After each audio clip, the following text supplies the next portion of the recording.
It's Autism Awareness Day, and I hope that you are aware and you are learning the language of autism, because autism does speak, but are you listening? So listen, learn, and be encouraging and supportive of those with autism and people who have members of their family who are autistic. Don't stare, help out, love, and be aware and know the signs of autism, and just encourage and uplift. Don't tear down, please. So today is Autism Awareness Day, and I hope that you are aware and learning the language of autism, because autism speaks.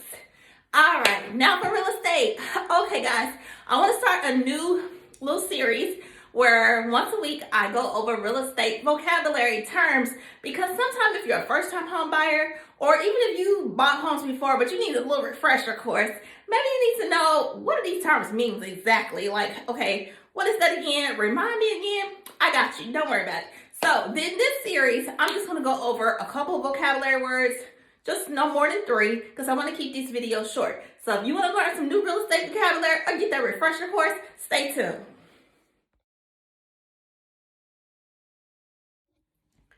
All right, guys, let's get into some real estate vocabulary. So these vocabulary words are not in alphabetical order. Just pick some terms to kind of go through with you that I think you may need to know right now, which all of them are very important right now. But we're going to start with pre-approval. So what is pre-approval? Well, pre-approval is the initial process that a lender goes through to see how much a buyer can borrow based on the financial information that they provide. So what kind of financial information will you be providing? You'll provide things like paycheck stubs, which is probably going to be 30 days worth of paycheck stubs. And you want to also make sure you have your year-to-date income included on there. Don't just submit the paycheck stub, make sure it includes your year-to-date income. Also, you want to have things like your bank statements, like 60 days worth of bank statements.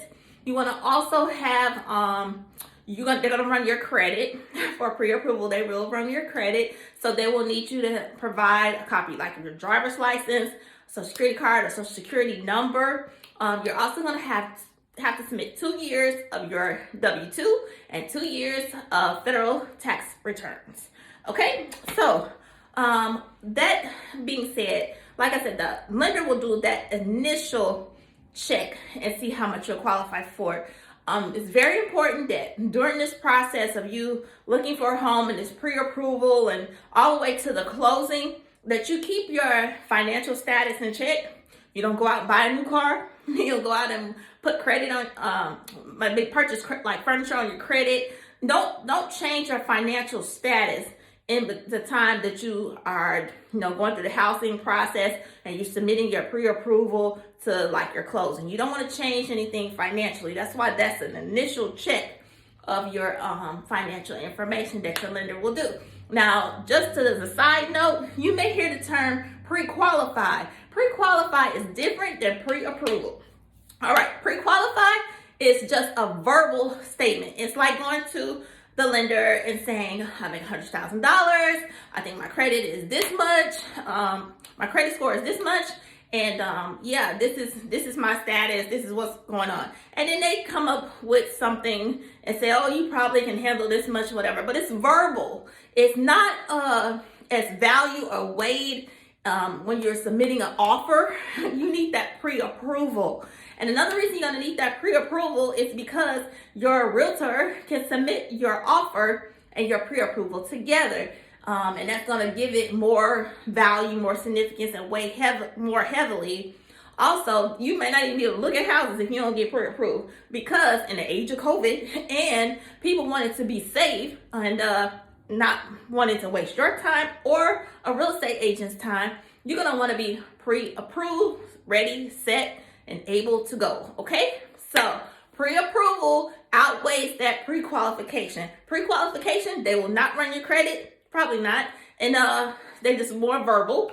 But that pre-approval, yes, they will run your credit. And for more information about credit scores and what's needed, you're going to want to seek the advice of a lender, and also just get more information specific to your case.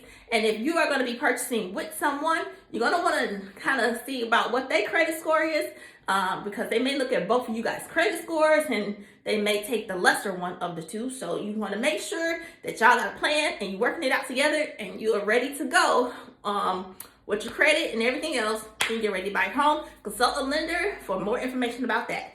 But that's pre-approval versus that pre-qualification. All right, let's get into another vocabulary word. We got one more for you.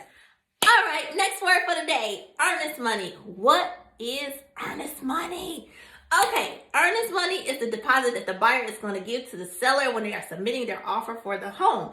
And this deposit is usually held by a third party. If you want to know what that third party is, you're going to have to stay tuned to the next video because that's when we're going to talk about escrow. And if you want to know what the world is escrow, you're going to have to watch my next video. But today, earnest money. So earnest money is the deposit that the buyer is going to give to the seller, held by a third party called escrow. And when you close, that earnest money can be applied to your down payment or your closing costs. Now, let's say you change your mind. You're like, this ain't for me. I'm going to get out. So you do have your due diligence time period when you submit your offer, your pre-approval, your earnest money. You go into that due diligence time, doing your inspections and all of that. So if you decide during that time that I don't want the house no more, you can get your earnest money back. But if that time period passes, then you could lose out on your earnest money. So you're going to want to talk to your realtor about the earnest money. Certain life events, different things may happen where you have to forego the earnest money. But you want to talk to your realtor about that. Typically, earnest money is about 1%. So if you're buying a $100,000 home, you'll have to put down $1,000 worth of earnest money. And in this market, tip right here, you may want to put down a little bit more earnest money, maybe literally 1 to 3%, but depending on how many offers are on the home or what's going on. Case in point, with the earnest money, know that it is helping you when you're submitting your offer, but if something happens and you lose it, you don't want to lose out a lot either. But knowing for the seller side, you are going to be happy with that earnest money because it's going to make that offer a little bit more stronger. And if they do bail, the buyer does bail, you're going to have more of a amount there to hold on to. So seller would love to have you submit a higher offer or a higher earnest money amount. But as a buyer, you also want to submit amount that you're comfortable with in case something does happen, unexpected or expected or what have you, that you can be comfortable with in case you lose out on. So that is the earnest money. Remember, it can be applied if you go all the way to closing to your down payment or to your closing costs. And those words may come up later too. So you gotta keep watching for the real estate vocabulary. Next time we will definitely go over the word escrow, and you'll have to watch next time to see what other vocabulary words we go over. And I hope you have learned something today. If you have and you found this information of value, don't forget to like and subscribe to my channel. And remember, autism speaks. Stay aware and learn your real estate vocabulary.